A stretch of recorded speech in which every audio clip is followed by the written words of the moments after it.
Nothing is scarier than an encounter with the horrifying power of someone who holds your fate in his hands. That person can kill you, lock you up, send you into exile, or let you go free. Regardless of the difference in outcome, to be locked up or released by such an authority is equally devastating. You don't have a say in what happens. People with such authority usually wear a robe and sit on a dais. They are called judges. You can forgive the wielding of such superhuman powers if they are used righteously. What happens, then, if the authority in question doesn't care about righteousness? In A Farewell to Arms, there is a scene where Hemingway describes a trial of soldiers by military judges that takes place in a cave at the time of defeat for the Italian army. Confident that their decisions will never affect their own destiny, the judges nonchalantly condemn people to death, then put on their caps and salute. They turn people over to the execution squad. During my long incarceration, I faced judges on many occasions. They didn't even listen to what I said. I laid out the proofs of my innocence and they kept repeating the same accusations. First, they sentenced me to life without parole. Then, they changed my sentence to 10.5 years and I was released. I write this as I await the decision a judge will make on the appeal of the prosecutor who objected to my release. They may send me back to prison. I heard I was sentenced to life and then that I was free to leave prison, all at different times from the mouth of the same judge. The decision to release me had the same suffocating effect as the one to give me a life term.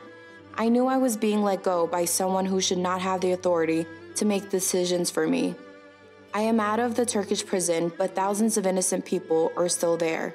For over 3 years, I lived in a small cell with 2 other inmates who had committed no crime.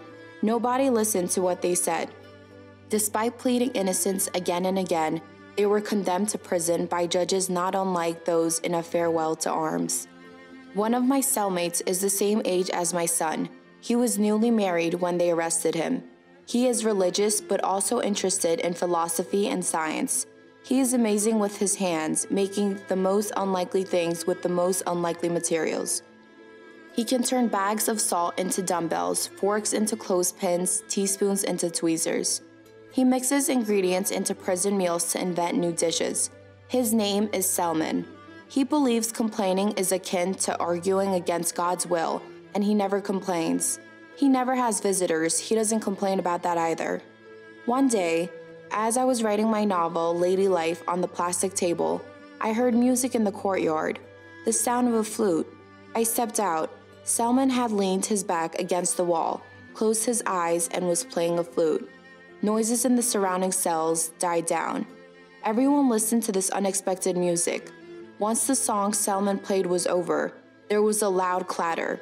Pieces of candy bought at the prison commissary were being thrown into our courtyard and a request for an encore. Selman played for hours. After the courtyard door was locked, I asked him where he found that flute. He had made it using the cardboard pages of a calendar. Lacking a measuring tape, he had to estimate the distance between each hole. He turned the top of a plastic bottle into the mouthpiece. No other instrument on earth could match the sound of that flute. It had a strange tone, a low pitch. Selman never missed a note. He didn't only play ballads, he played happy tunes too, but now and again his flute would shift towards sorrow. I was released from the prison one midnight and asked how I was. People wanted to hear the joy a person felt in his first moment of freedom after years. I said I was a bit sad. I had left behind thousands of innocent people, including Selman. I lacked the power to save them, and nobody listened to what they said. Not only the judges, but a very large part of society has turned into those men in the cave, perfunctorily sentencing others to death. They put on their caps, salute, send the person off to face the execution squad, and turn to their next victim. Once you have seen that cave, witnessed the suffering of innocent people, and once you have listened to the cardboard flute, you can't possibly be ecstatic about leaving prison. You feel like an accessory to a terrible crime. As a prisoner, you are the victim of injustice. Once you leave, you become an accomplice. I know that the most frightening thing on earth is an encounter with someone who holds the power to determine your fate.